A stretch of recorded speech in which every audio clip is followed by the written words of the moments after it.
I was in a place where my team was growing. I was having a lot of leadership struggles. Trying to grow into that role was very difficult with very little experience. And the community I was in, most of them were solopreneurs or maybe had a couple of consultants, that they were paying, and so they couldn't really relate.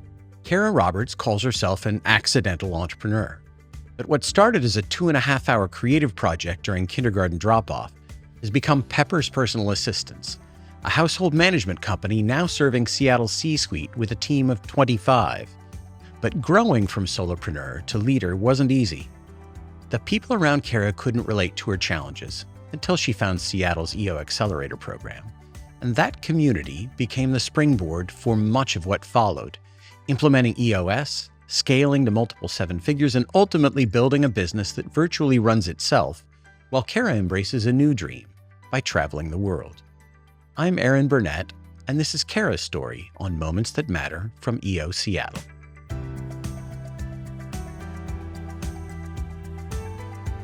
I am very interested in your story. You have, as you use the word nomadic on your website, you had a life of adventure that led you to this business. Tell me that story.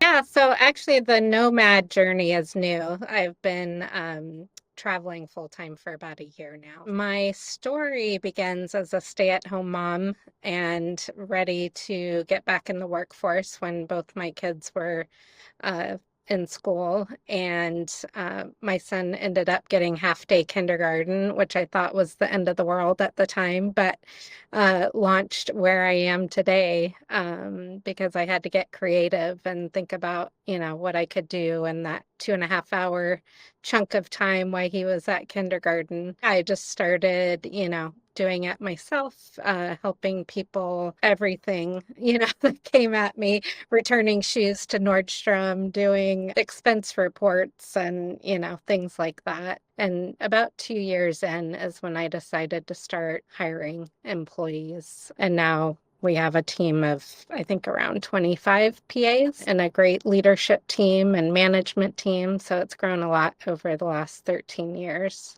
So you started your business 13 years ago. Give me a sense of the trajectory of the business.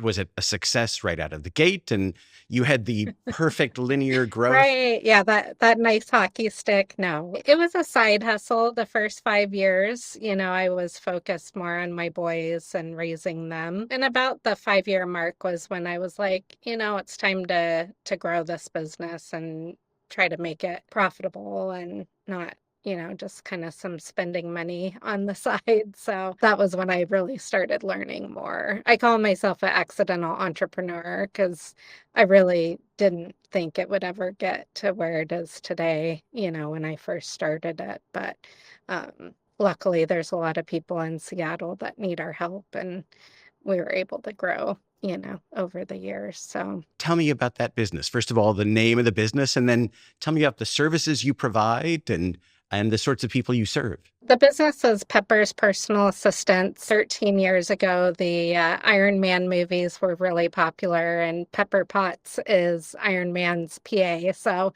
that's where the name comes from. We do household management, helping really busy executives, business owners run their household so that they can focus on their career, on their self-care, on their family. And we take care of all the fun stuff behind the scenes in their homes. So you used the name Pepper from the Iron Man movies. That was a one-to-one relationship. That assistant was with him just about all the time. Is yours a similar model, or do you assign a personal assistant to multiple families? How does that work? Most of them are just with one family. That's a big part of our success, is that we put a lot of effort into the matching process. So it's a one-to-one relationship where they can get to know the home really well and take that mental load off of the client. So most of our PAs are about 15 hours a week. So it's a great part-time option for people that don't need full-time help in the home.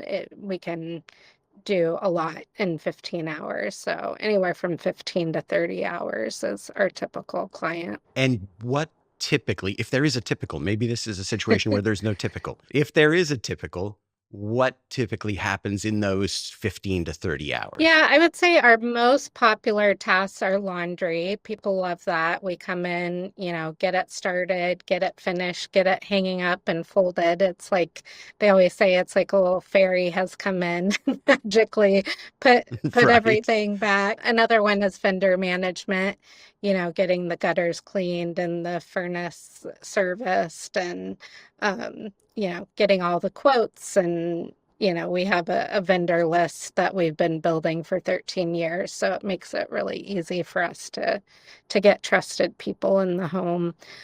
We have people that do meal prep, a lot of pet care, taking the dog to the groomer and for walks and all those things, that you have to do, taking the Amazon returns back and going to Costco and all that fun stuff, that adds up. Sure. So And do you have a typical client? yeah, most of our clients are, C-suite executives. We have a lot of lawyers, doctors, business owners. What sort of people are the assistants? Is there a typical to that? There really isn't. We have a wide range, male, female, young, old. They have to have had some, kind of experience running a home. But we've found, after 13 years, the biggest thing is that there's a value match there, people that share our core values that really want to make life easier for people that can figure things out on their own and be independent. We actually just did a survey of our employees recently, and the best thing I read was somebody said they feel like they work with peppers, not for peppers.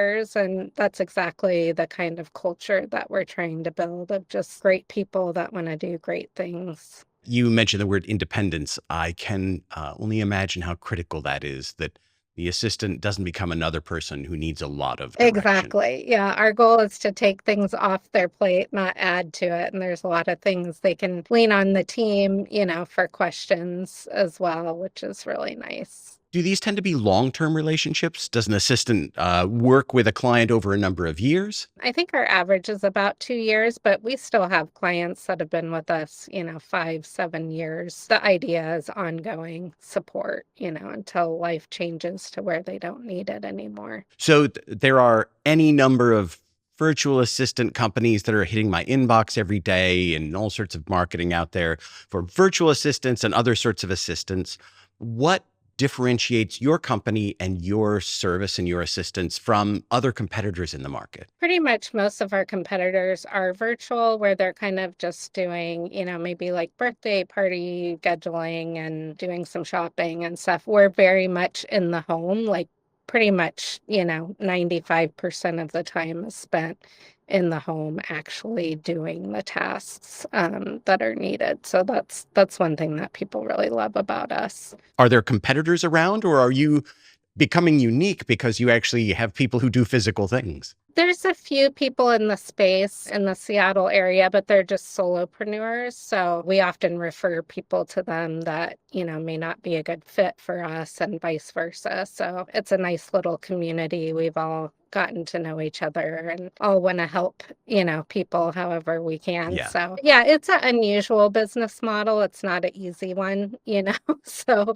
I've seen people come in and out of the space over 13 years trying to be successful. And you really have to know what you're doing and, do the hard work to get through some of the Yeah. challenges. So What makes it so challenging? our PAs are our employees, they're W-2 employees. So we're the middle guy, and we're trying to keep the client happy and the employee happy and retain everybody. And over the years, we've made mistakes that we've learned from, of, making sure people are set up for success. And it's very hands-on. We have a great management team now that is doing a really great job of training and supporting everybody. So we've got it figured out now, which has been really great. So you're traveling. You said you've been traveling for a year now? Yeah, a little over a year. Where in the world are you today? Today I'm in Belfast. I'm at a great co-working space right across from City Hall. It's beautiful. So in Northern Ireland, I've been here for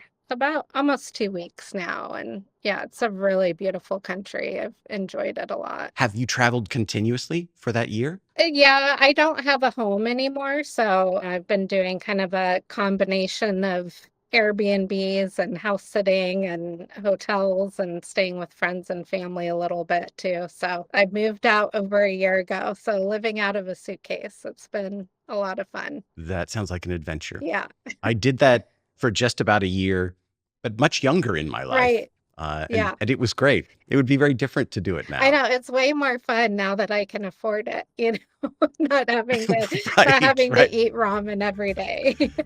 Before we continue, I want to tell you about the community that made this podcast possible. The Seattle chapter of EO, that's Entrepreneurs Organization. It's not networking, it's not selling to each other, it's real entrepreneurs sharing real challenges and solutions. If you have a business that does at least $1 million a year in revenue, and you're curious about joining a community that gets what you're going through, check out EO Seattle. What led you to this decision? I mean, obviously an unconventional, very adventurous decision. What brought you here, and what has the experience been like? That's kind of a long answer, but the short story is that my youngest went off to university last year when I started my journey, and I had recently gotten divorced and, was like, I don't want another house payment. I have this opportunity now, like I'm completely free. I've always had an adventurous spirit. I've always loved traveling. My ancestors were big travelers, and I think it's just in my blood to go explore the world. So I feel really fortunate that I'm able to do it. What are maybe one or two high points and one or two low points of the trip? I've seen so many places. It's been really amazing. I think my favorite part is I have friends all over the world and, being able to go visit, my friend in Germany and friends in England. And when I was in Mexico, a friend just happened to be there at the same time. And so we spent the day together. And that's been a lot of fun, just connecting with new people. And then getting to know the culture. I try to stay in a place, for a little longer. I've kind of done a mix of it, but I definitely prefer when I'm somewhere for a while. And I like here in Northern Ireland, they say so many funny things. And I'm like, that is definitely getting added to my vocabulary now. Just learning. They're like, oh, I can't be bothered with that. That's one of my favorite now where, not wanting to do something. So that's been a lot of fun. And the world is just such a big, beautiful place and, with amazing people. So I think some of the challenges, it is a little hard traveling a lot because, there's some mornings where I wake up and I'm literally not sure where I am, where it's like, what country am I in?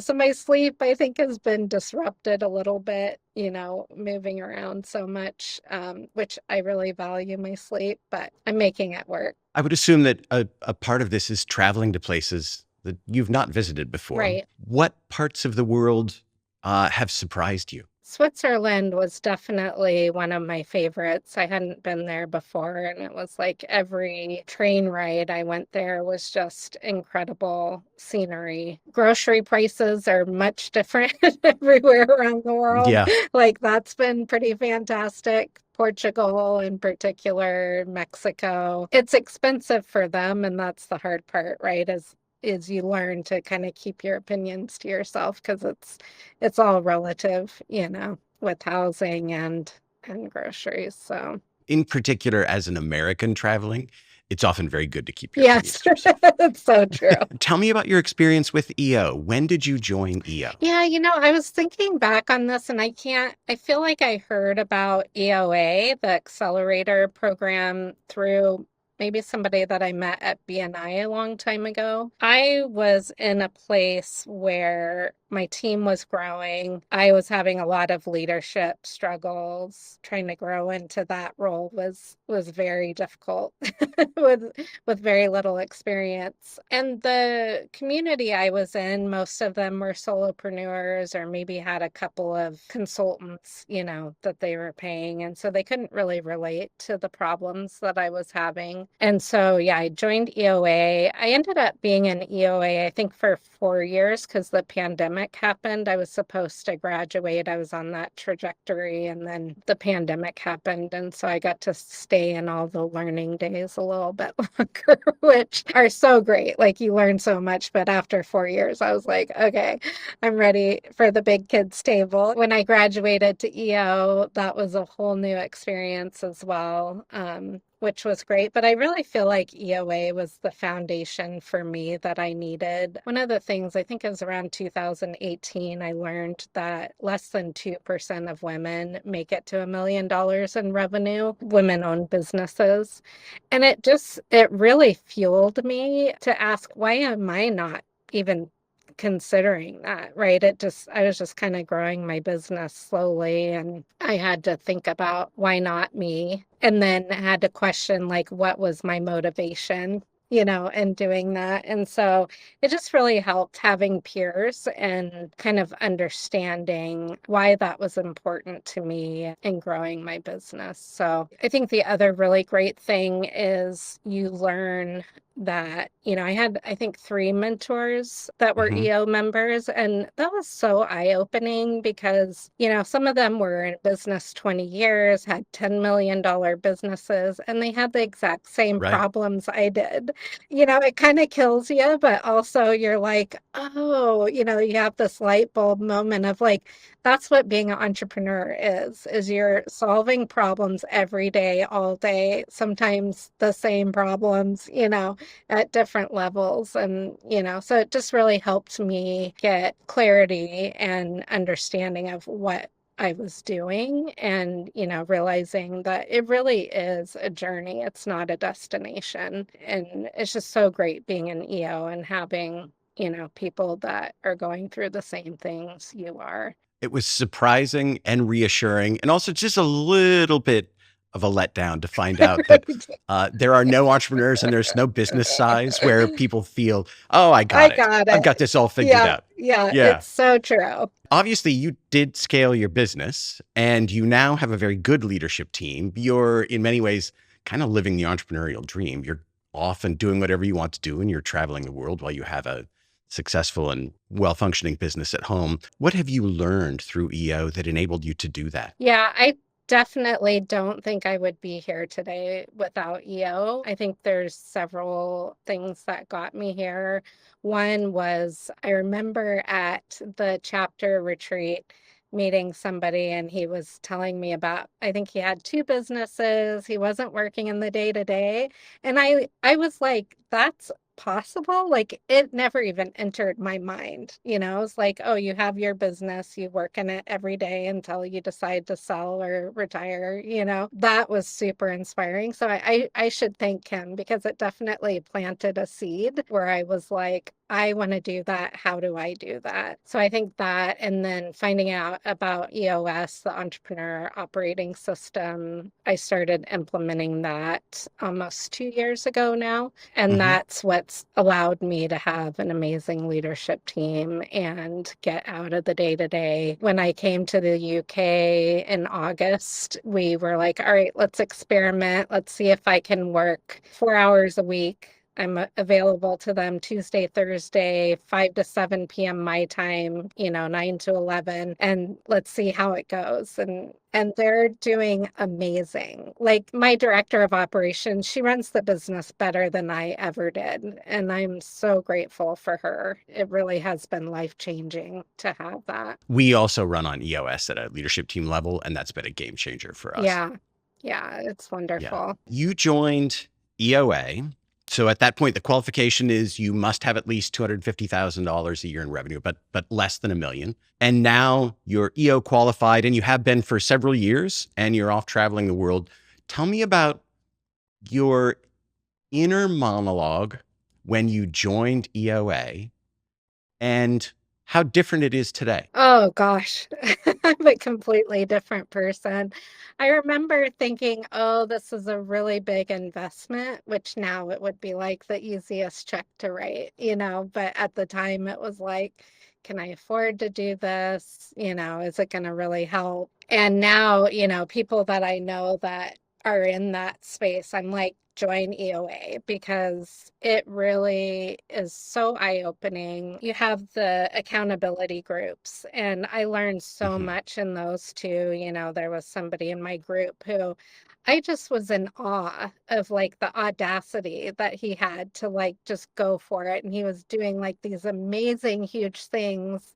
And it just gave me a lot of confidence to be like, oh, yeah, you can do this stuff. And now I feel like I'm at a place where, like you said, we never fully figure it out, but I feel really confident in helping other business owners that may be in a space that I used to be in. One of my favorite things with EO too is the experience sharing and the rule that, like, you don't tell people what to do with their business, right? You can share with them of like, I've experienced that before, and here's how I dealt with it. And because, one of the things I think in other groups, it's like you lose your voice, you lose kind of touch with yourself, your values, if somebody's constantly like, you should do this, because you're the one who knows your business, your values, is it a lifestyle business? You're not necessarily wanting to grow it to, $100 million company, but you have this wealth of information from other people that are sharing their journey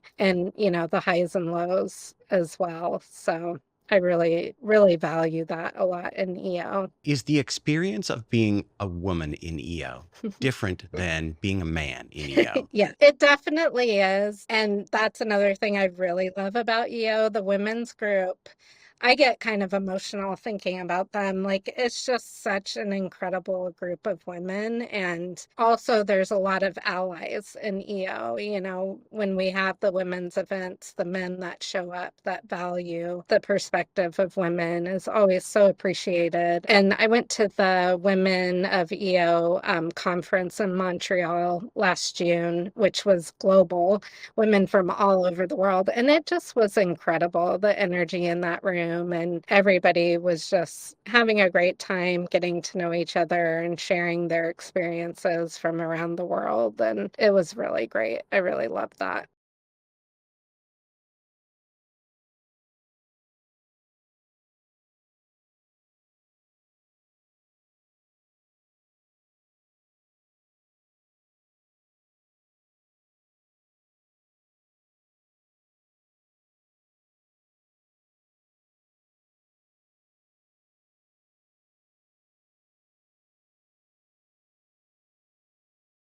What would you like people to know about you? Ooh, that's a really interesting question. I think, a very outside of the box person. Kind of everything in life. I don't really go with the flow. I love the make your path kind of way. And I think that EO has really helped me with that, of like figuring out, oh, I don't have to do A or B. There's 26 letters in the alphabet. Which one, do I want to do? Sure. So Right. I would say that sums me up pretty well, that concept. So Yeah, I can see that. It's been very helpful and enlightening to me to be around people who do things in so many unconventional ways. yeah, It really broadens the world of possibility. yeah, it does.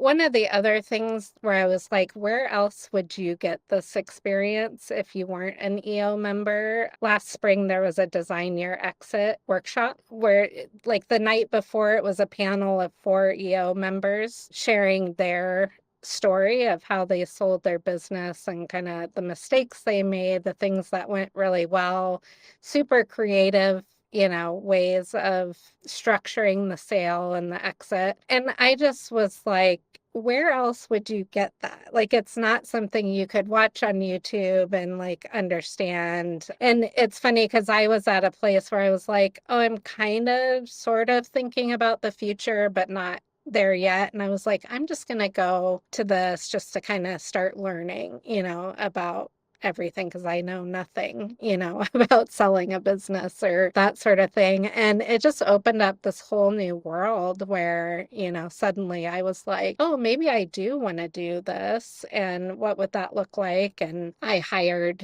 a M&A advisor to help me, look at my business and see what I needed to do to sell it someday. And she came back with, I could have 7 buyers tomorrow with this price. And I was like, what? I met her the morning I was flying to London to come here for 3 months. And I'm on the plane going, wait, I could do this, I'm not going to, not to like tell the end of the story, but I'm not ready for that yet. So, and my Yeah. wealth manager isn't either. He's like, let's hold on a little bit. So, um, but it was exciting, right? To be like, you're so proud of what you've built, right? We all put so much time and energy and effort into building businesses, and to have somebody excited to sell it to other people that may be excited to buy it was pretty amazing. Like, it was a really great feeling. And had I not gone to the Design Your Exit workshop, that wouldn't have happened, right? Like, I would still be kind of sitting on that. So it's pretty cool. So I'm in the UK for 3 months, and I'm trying something new where I applied for a bunch of house sitting jobs through Trusted House Sitters website. And I just kind of booked my plans around the jobs that I got. So it's been really interesting because I'm seeing parts that, as people here, like I was in Northern Wales and I went to the pub, and this really nice couple were chatting with me, and they were so confused. They're like, why are you holidaying here in, this tiny little village, So, but it's so great because you get to see like real life, you get to meet the locals, and I just really enjoy it. So to answer your question, I have a week unplanned when I'm done with this house sitting job, and I'm deciding I might just kind of wing it and maybe go to Scotland. And then my next house sitting job is in Nottingham area in England. So And are you a person who chases the sun? Will you head south as winter? yes, I'm going to Mexico City for the winter. So I'm very excited for that. I haven't been there before, but yeah, I was in Puerto Vallarta last winter, and I felt bad because when I came back to Seattle, everybody was like, oh, the winter was so terrible. And I was like, sorry, I don't know. Not yours. I was like, I was on the beach swimming every day, but yeah. I really enjoyed this. Thank you for spending the time. Yeah, it was great chatting with you, and I hope You too. people will join EO because it's a really great organization.